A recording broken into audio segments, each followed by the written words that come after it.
Kesepaduan sosial di Malaysia. Kepentingan kesepaduan sosial rakyat Malaysia wujud kerana Malaysia mempunyai lebih daripada 200 etnik dan sub-etnik. Setiap etnik dan sub-etnik memiliki keunikan budaya tersendiri, bahkan memiliki kepercayaan dan agama yang berbeza.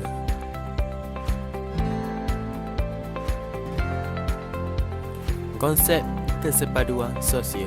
Kesepaduan sosial boleh difahami sebagai jalinan hubungan kerjasama antara kaum dan kelompok berkongsi aktiviti budaya dan pinjam-meminjam unsur budaya masing-masing.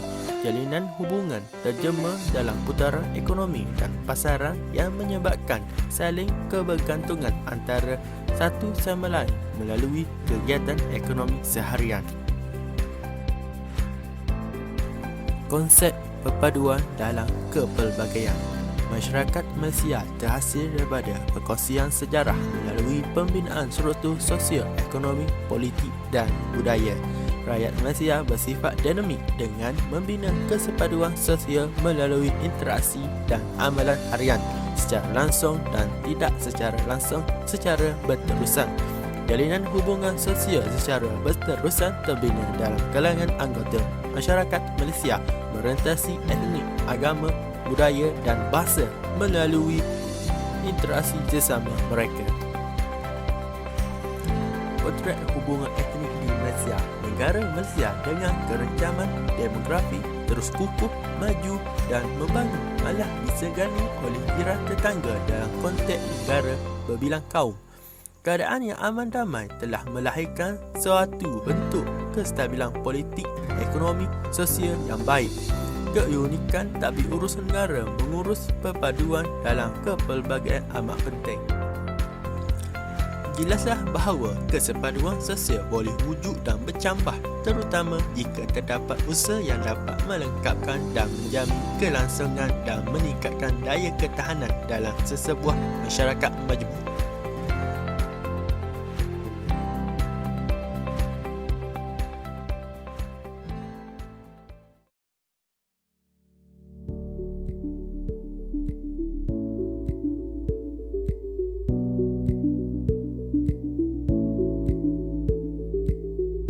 Kesepaduan yang wujud dalam masyarakat adalah lambang keharmonian yang wajar dipermantapkan demi menjaga hak-hak seperti kebebasan beragama dan peramalan adat juga istiadat. Etika dan peradaban merupakan salah satu cara agar kesepaduan nasional dapat dikekalkan. Apabila semenanjung Tanah Melayu merdeka, tugas paling kritikal pemerintah ialah mengusahakan perpaduan antara tiga kaum yang sebelumnya dipisahkan dan jarang bersemuka. Budaya, agama, adat resam, bahasa, sejarah dan segala hal antara mereka saling berbeza. Malaysia memerlukan kedua-dua bentuk perpaduan dalam program melibatkan rakyat bukan dilaksanakan tanpa strategi tertentu.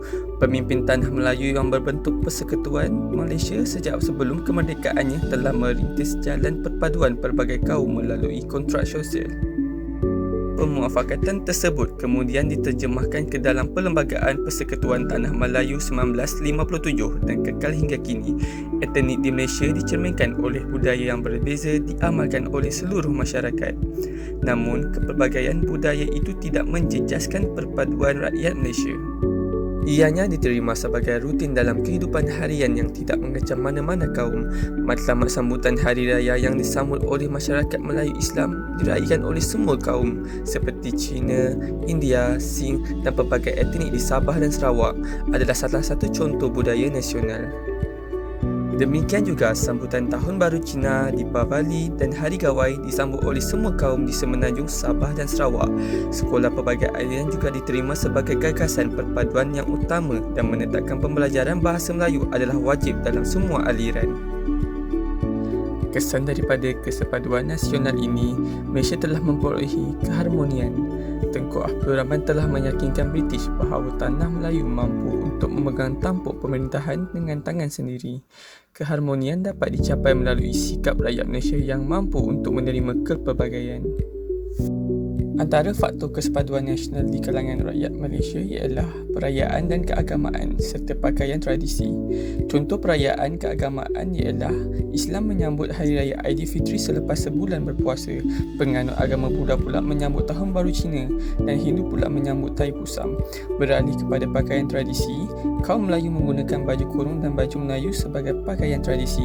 Salah satu contoh pakaian tradisi kaum Cina ialah Cheongsam, dan kaum India, sari merupakan pakaian tradisi wanita masyarakat India.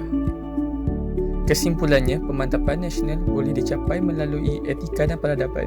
Pengalaman, etika dan nilai-nilai murni dapat memantapkan perpaduan, seterusnya membina negara yang stabil dan harmoni.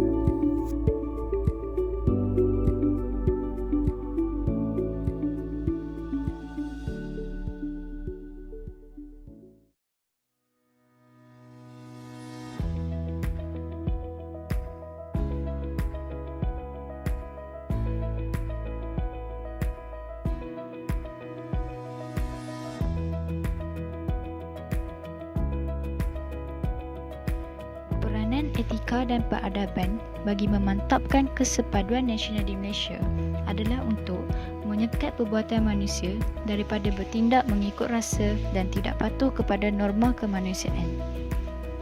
Dengan adanya pendedahan tentang moral dan etika, ianya dapat mengawal perilaku manusia dalam aspek kehidupan. Peranan etika dan peradaban bagi memantapkan kesepaduan nasional di Malaysia dari sudut keluarga ialah mewujudkan perasaan tanggungjawab yang tinggi dan saling menghormati antara satu sama lain dalam kalangan ahli keluarga. Seterusnya, dapat mewujudkan suasana mesra, aman dan kerukunan dalam alam rumah tangga agar setiap ahli keluarga berasa selamat.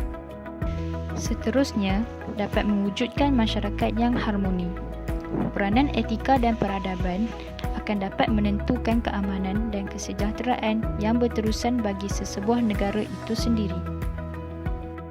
Peranan etika dan peradaban dari sudut organisasi pula ialah mengelakkan pelanggaran disiplin dalam organisasi kerja seperti ponteng kerja, rasuah dan penyalahgunaan kuasa. Selain itu, dapat melahirkan suatu budaya kerja yang positif, produktif dan berkualiti tinggi.